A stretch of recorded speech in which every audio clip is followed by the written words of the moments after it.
નમસ્કાર, આપ નિહાળી રહ્યા છો દીપ પ્રકાશ ન્યૂઝ. હું છું મેઘા અગ્રવાલ. જોઈએ આજના સમાચાર વિગતવાર. અંકલેશ્વરના બરકુદરા ગામમાં આવેલા શ્યામ શિખર એપાર્ટમેન્ટના રહીશોની લાંબા સમયથી ચાલી રહેલી પેવર બ્લોકની જરૂરિયાતને ગ્રામ પંચાયત દ્વારા પૂર્ણ કરવામાં આવી છે.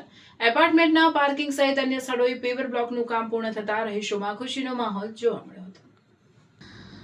બરકુદા ગ્રામ પંચાયત દ્વારા શ્યામ શિખર એપાર્ટમેન્ટના પાર્કિંગ તેમજ અન્ય જરૂરી સ્થળોએ પેવર બ્લોક નાખવાનું કામ પૂર્ણ કરવામાં આવ્યું છે. આ વિકાસ કામ પૂર્ણ થતાં શ્યામ શિખર એપાર્ટમેન્ટના રહીશો દ્વારા ગ્રામ પંચાયતના સરપંચ મહેશભાઈ તેમજ ગામના આગેવાનોને સભ્યોનો આભાર વ્યક્ત કરવા માટે સ્વાગત કાર્યક્રમનું આયોજન કરવામાં આવ્યું હતું. આ કાર્યક્રમમાં ગામના આગેવાન વૈકુંઠભાઈ સહિત અન્ય સભ્યોની ઉપસ્થિતિમાં સરપંચ અને આગેવાનોનું સ્વાગત કરવામાં આવશે.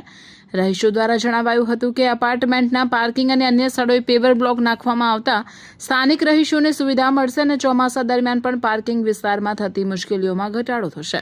આજે સાંજે 7:30 વાગે શ્યામ શિખર બિલ્ડિંગ ખાતે સરપંચ મહેશભાઈને આમંત્રિત કરી એક નાનકડા સ્વાગત કાર્યક્રમનું આયોજન કરવામાં આવ્યું છે. કાર્યક્રમ દરમિયાન પેવર બ્લોકનું કામ પૂર્ણ કરવા બદલ ગ્રામ પંચાયત અને આગેવાનોનો આભાર વ્યક્ત કરવામાં આવશે. કાર્યક્રમમાં શ્યામ શિખર એપાર્ટમેન્ટના તમામ રહીશોને ઉપસ્થિત રહેવા માટે અપીલ કરવામાં આવી છે. કાર્યક્રમ બાદ ઉપસ્થિત મહેમાનોને રહીશો માટે ચા નાસ્તાની પણ વ્યવસ્થા રાખવામાં આવી છે. ગ્રામ પંચાયત દ્વારા કરવામાં આવેલા વિકાસ કામ બદલ રહીશોએ આભાર વ્યક્ત કરી ભવિષ્યમાં પણ ગામ અને આસપાસના વિસ્તારોમાં વિકાસના કામોને વધુ વેગ મળે તેવી આશા વ્યક્ત કરી છે.